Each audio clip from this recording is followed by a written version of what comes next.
Adding new users to the system. Click on the Add button to add a new user to the system.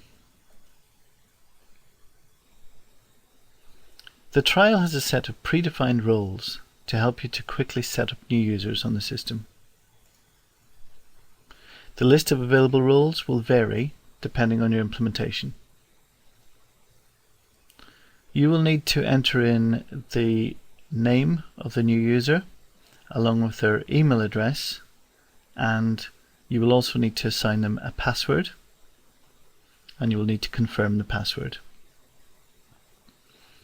It's important to note that a user will use their email address and the password that you assigned them when they're gaining access to the system after you've completed this process. You can also assign a user to a department and also to a role. These are used for planning purposes and also for management reporting. You can also assign a default cost rate, which is used to calculate the cost of resources working on projects. You can also assign a default charge rate, which is used for creating customer invoices.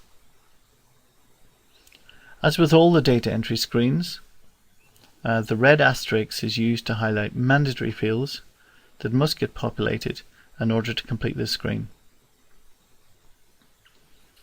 Some useful tips when adding users to the system. This screen will automatically configure a new login and a new resource record behind the scenes.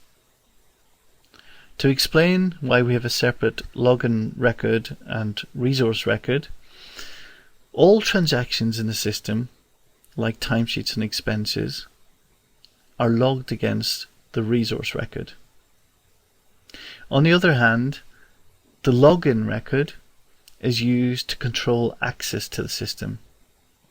For example, one login might have access to view timesheets or expenses that relate to several resources. For more information on setting up users on the system, please refer to the user guide.